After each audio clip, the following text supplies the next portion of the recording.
हमने उनसे कहा कि शिक्षा, रक्षा, अर्थ और सेवा के प्रकल्प संतुलित रहें, मातृशक्ति का शील सुरक्षित रहे, बिना परिवार नियोजन गर्भपात के जनसंख्या सुरक्षित रहे। इसके लिए सनातन वर्णाश्रम व्यवस्था को मानना आवश्यक है। ऐसा है कि कल्पना कीजिए, बांग्लादेश को हिंदू छोड़ देते हैं, कल्पना कीजिए, तब बांग्लादेश में जो उपद्रवी तत्व हैं क्या उपद्रव करना छोड़ देंगे? फिर मुसलमानों को ही मुसलमान पीटेंगे। जिन देशों में हिंदू नहीं के बराबर हैं या हिंदू नहीं हैं, उन मुस्लिम देशों में तो आपस में लड़ भिड़ के मरते हैं। तो हिंदू जब तक सुरक्षित हैं और जहाँ सुरक्षित हैं तभी तक, जब तक हिंदू सुरक्षित हैं तभी तक कम्युनिस्ट, क्रिश्चियन, मुसलमान भी सुरक्षित हैं। हिंदू अगर असुरक्षित हो गए तो वास्तव में कोई भी तंत्र बचेगा नहीं, क्योंकि इस रॉकेट, कंप्यूटर, एटम, मोबाइल में भी कुरान शरीफ और बाइबल का जो ज्ञान है वो तो आजकल के वैज्ञानिकों को भी मान्य नहीं है, न विज्ञान के अनुकूल है। इसलिए हिंदुओं की रक्षा अपनी रक्षा है। कल्पना कीजिए, बांग्लादेश छोड़कर के हिंदू भाग गए या भागने के लिए बाध्य हुए, तो उपद्रवी तत्व क्या मुसलमानों को छोड़ेंगे? मुसलमानों के लिए भयारी संकट आने वाला है। पूरे विश्व में अपने अस्तित्व को खोने वाले हैं अगर उन्हीं की ये मान्यता रही। दूसरी बात है, कदाचित मान लीजिए चीन का षड्यंत्र है, तो सुन लीजिए, चीन ने अपने देश में मस्जिदों को तोड़ा, मुसलमानों को खदेड़ा। अब भारत के चारों ओर उपद्रवी तत्वों को प्रोत्साहन दे रहा है। चीन की कूटनीति के शिकार अगर हो गए बांग्लादेश के मुसलमान, अंत में अपना ही बंटाधार करेंगे। हिंदुओं को कम क्षति पहुंचेगी और हिंदू विजयी होंगे, अंत में मुसलमानों का अस्तित्व भी नहीं बचेगा। अभी गुरुजी, सरकार का क्या कुछ स्टेप होना चाहिए? सरकार जो केंद्र का सरकार है, क्या कुछ हिंदुओं का ऐसा है, सुनिए, सरकार के पास पूरे विश्व की चुनौती होती है, उसको तो चाहे तो भी हर जो कदम उठाना चाहिए उठाने में असमर्थ है। इसलिए हम लोगों की उपयोगिता है, समझ गए ना। सरकार क्या करेगी? अभी 1 करोड़ हिंदुओं को बुला लेगी भारत में, क्या उनको कहाँ बसाएगी? या हिंदुओं को कहेगी कि आप भिड़ जाओ मुसलमानों से? ना वो हिंदुओं को बुला सकती है, न हिंदुओं कह सकती है कि भिड़ जाओ। सरकार तो यहाँ मौन रहेगी, कटें तो कटें, कुछ कट जाएंगे तो शांति हो जाएगी। तो बांग्लादेश में शांति आने के लिए क्या कुछ करना चाहिए? इसको जाति संघ तो यहाँ पे नया प्रधानमंत्री हो गए ना, कुछ दिन जमने में लगेगा, उसके बाद वो भी उपद्रव करेंगे। आपका एक बात था कि बांग्लादेश, श्रीलंका, पाकिस्तान को एक साथ भारत हो जाएगा, आपने उसी का तो मार्ग प्रशस्त हो रहा है, भगवान कर रहे हैं, और क्या हो रहा है? नहीं, अभी जाति संघ का क्या कुछ रोल होना चाहिए आपके हिसाब से? जैसे कि आप भी कुछ वार्ता देंगे तो वो तो जाति संघ की वो लोग भी सुन सकेंगे कि क्या कुछ। हम वार्ता पहले दे चुके हैं, उन तक संदेश पहुंचा है, आप तक भले ही ना पहुंचा। नहीं, क्या कुछ संदेश है अभी थोड़ा शांति बनाने के लिए? क्या कहा था हमने? शांति बनाने के लिए हिंदुओं पर कृपा न करें मुसलमान, अपने अस्तित्व की रक्षा के लिए हिंदुओं को संरक्षित रखें, हिंदुओं को सुबुद्ध रखें, स्वावलंबी रखें। अगर हिंदुओं पर आँच आवे ऐसा प्रयास करते हैं तो हिंदू तो बच जाएंगे, 100-200 मार दिए जाएंगे, बस बाकी मुसलमानों का अस्तित्व समाप्त हो जाएगा। जब तक हिंदू सुरक्षित है या हैं तभी तक कम्युनिस्ट, क्रिश्चियन, मुसलमान भी सुरक्षित हैं। जिन देशों में हिंदू नहीं हैं उन देशों में मुसलमान आपस में लड़ के मर रहे हैं। हिंदुओं की उपस्थिति ही विश्व में कहीं भी शांति में हेतु है। हिंदुओं को जो शत्रु मानता है वो अपने अस्तित्व की रक्षा नहीं कर सकता, क्योंकि हमारा जो विज्ञान है, अच्छा जितने वैज्ञानिक हैं वो क्रिश्चियन तंत्र को मानते हैं क्या? बाइबल के आधार पर विज्ञान का विकास हो सकता है क्या? कुरान शरीफ के आधार पर विज्ञान का विकास हो सकता है? जितने मुसलमानों के यहाँ, क्रिश्चियनों के यहाँ जितने वैज्ञानिक हैं अंदर से वैदिक सिद्धांत को मानते हैं, उससे प्रेरणा ले सकते हैं, कुरान शरीफ, बाइबल से ले सकते हैं। निंदा में तात्पर्य नहीं है, लेकिन हाथ कंगन को हार से क्या जजमेंट क्या हुआ? सुप्रीम कोर्ट के जस्टिस इत्यादि जजमेंट कैसे देना चाहिए, और सुप्रीम कोर्ट के एडवोकेट इत्यादि वक्तव्य कैसे, वकालत कैसे करना चाहिए, इसका प्रशिक्षण भी हमसे लेते थे।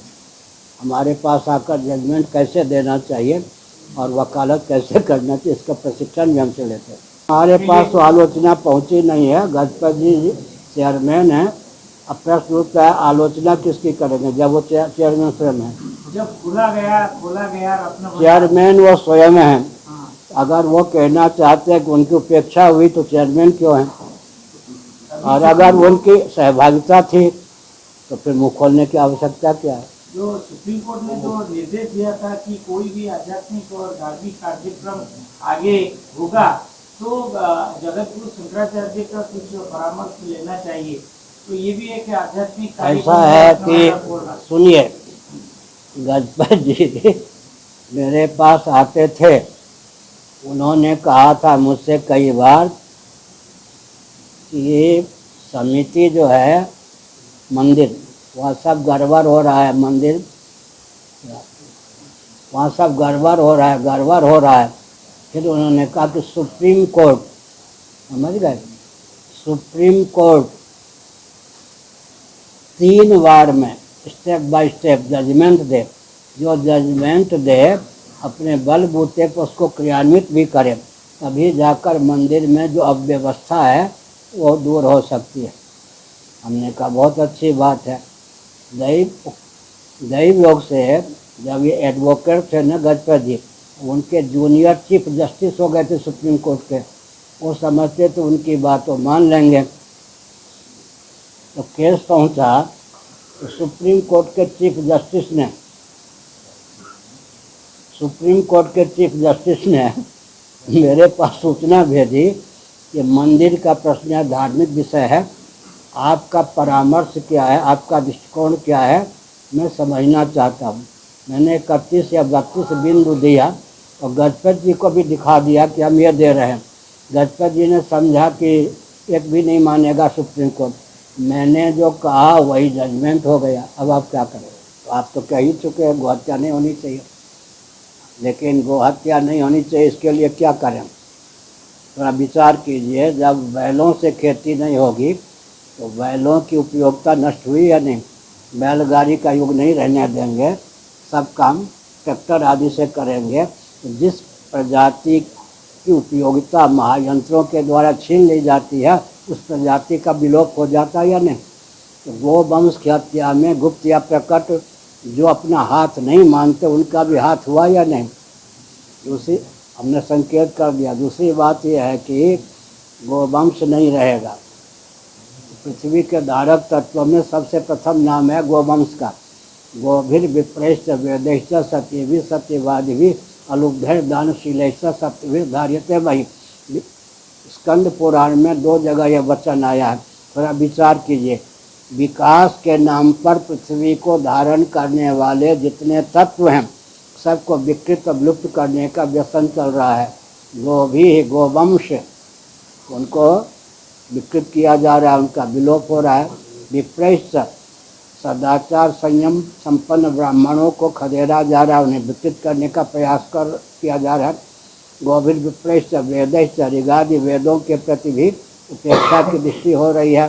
सती साध्वी देवियों का भी तिरस्कार हो रहा है। सत्यवादी दानशील और निर्लोभ व्यक्ति विलुप्त हो रहे हैं। पृथ्वी को धारण करने वाले जितने तत्व हैं सबको विकृत और विलुप्त विकास के नाम पर किया जा रहा है। महाभारत के अनुसार विचार करें तो धर्म कामश्च कालश्च वसुर वासुकिरेवच अनंत कपिलश्चैव सप्तैते धरणी धरा। धर्म पृथ्वी का धारक है और धर्म में चिता चल रही है। ऐसा है कि मान न मान मैं तेरा मेहमान, ये कहावत में चरितार्थ नहीं करता। सुप्रीम कोर्ट का आदेश है शंकराचार्य से मार्गदर्शन लेकर कोई कदम उठावें। जब गजपति जी को पुरी के शंकराचार्य की आवश्यकता नहीं है, मंदिर के लिए समिति को आवश्यकता नहीं है, सरकार को आवश्यकता नहीं है। मेरा क्षेत्र केवल भारत नहीं, चतुर्दश भुवनात्मक ब्रह्मांड है, तो मेरा कार्य क्षेत्र इतना है। अगर मेरी आवश्यकता नहीं है समिति को, सरकार को, तो मैं तो टांग नहीं हराता। गुप्त या प्रकट, जिनको जो करना वो करें, फल जो मिल रहा है भोगते रहें। ये तो जो महाप्रभु का भंडार है, जो स्थिति, वो सबको जानना कितना जरूरत है, क्योंकि एक धार्मिक व्यवस्था है, धार्मिक परंपरा, ये सब जितना छुप के रहना चाहिए उतना ही अच्छा है। इतना छुप कर रखना उतना अच्छा है। तो मुझसे क्या करें, उनसे कहिए, मैंने खुलवाया क्या? अभी क्या कुछ संदेश होगा आपका? कौन बोल रहे हैं? मैं यहाँ पे क्या संदेश? अब तक संदेश नहीं था संदेश क्या? होगा अभी रत्न भंडार कैसे जांच होना चाहिए? ऐसा है, सुनिए, हाँ। मैंने पहले कह दिया, अगर मेरी आवश्यकता नहीं है समिति को, सरकार को, तो मैं कहीं टांग नहीं अड़ाता, गुप्त या प्रकट कहीं विघ्न तो नहीं डालता हूँ। तो मैं क्या उसमें हस्तक्षेप करूँ? अगर मैं बोलूँगा लोग कहेंगे ये नहीं ये नहीं। जब तक मेरे सामने समिति की बैठक न हो, सारी जानकारी न हो, अंधेरे में ढेला फेंकना उचित नहीं है ना। जो महाप्रभु का जो पौंडी हो रहा था, आरा पौंडा था, जिसमें बड़भद्र जी रथ के ऊपर जो गिर पड़े, जो अनहोनी घटना थी, आपको लग रहा है कि जिस तरह का बाढ़ हो रहा है, जिस तरह का स्थिति अभी विश्व में चल रहा है, भावुकता और प्रमाद के कारण ऐसा होता है। बलराम जी ने दिखा दिया, क्या बलराम जी ने सूचना दे दी, आगे क्या होगा। मुझे आगे परिचालना कमेटी नया बनने जा रहा है मंदिर का, तो आपको लगता है कि जो परिचालना कमेटी है, जो मंदिर का संचालन करते हैं, वो सही धार्मिक आध्यात्मिक क्षेत्र में के राजनेता हस्तक्षेप करेंगे, उनके मार्गदर्शन में सब बनेगा, सबका बंटाधार ही होगा। क्योंकि जिस विषय में जानकारी नहीं है, धार्मिक क्षेत्र में, आध्यात्मिक क्षेत्र में भी राजनीति का ही प्रवेश हो गया, राजनेता ही का प्रवेश हो गया। जिस विषय के विशेषज्ञ नहीं है, जिसमें अधिकृत नहीं है, उसमें हाथ डालते हैं विप्लव तो होगा ही।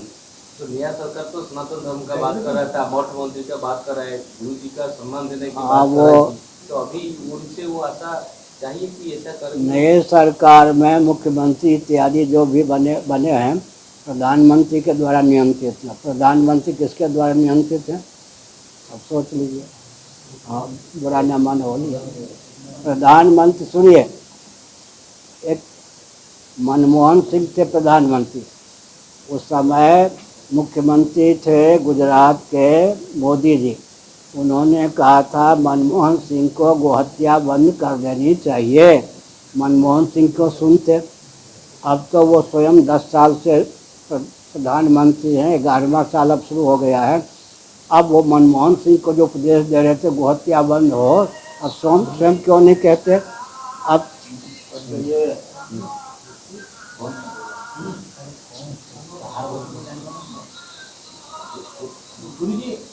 सुनो, अब वो कहते हैं गोरक्षक गुंडे, कहा या नहीं? मोदी जी का वाक्य गोरक्षक गुंडे। पहले कहते थे मनमोहन सिंह जी गोहत्या बंद करें, अब प्रधानमंत्री अब कहते हैं गोरक्षक गुंडे। इसका अर्थ है जो वहाँ जाता है, इतना बल और वेग नहीं होता, विवेक नहीं होता, पौरुष नहीं होता, साधना का बल नहीं होता, क्रिश्चियन तंत्र, कम्युनिस्ट तंत्र, मुस्लिम तंत्र की दास्ता न पाले। विश्व में ख्याति प्राप्त करने के लिए उसको क्रिश्चियन तंत्र, कम्युनिस्ट तंत्र, मुस्लिम तंत्र की दास्ता पालनी पड़ती है। क्रिश्चियन तंत्र, कम्युनिस्ट तंत्र, मुस्लिम तंत्र की दास्ता कोई पालेगा तो गोहत्या का समर्थक हुए बिना नहीं रहेगा। भगवान, सुनिए, भगवान श्री कृष्ण से बढ़ के तो कोई नहीं है। पांडवों के दूत बन के भगवान श्री कृष्ण गए, दुर्योधन से कहा कि 5 पांडवों के लिए आधा राज्य नहीं, 5 गांव दे दो, इसी से युद्ध टल जाएगा, युद्ध नहीं होगा। दुर्योधन ने कहा हमको मार करके पूरा राज्य ले लो, बिना युद्ध के हमको जीते हुए सुई के गिरने से, नोक से जो भूमि छिपती है उतने भी नहीं दे सकता, अंत में युद्ध करना पड़ा। इसका अर्थ है कि युद्ध एक अनिवार्य घाटी है। सब विवेक पूर्वक काम करें तो युद्ध नहीं होता है। जो बर्बरता का परिचय देता है, अन्याय सहिष्णु तो अन्याय सह लेते हैं, जो अन्याय सहिष्णु नहीं होते उसकी चुनौती देते हैं, युद्ध होता है तो संहार होता ही है।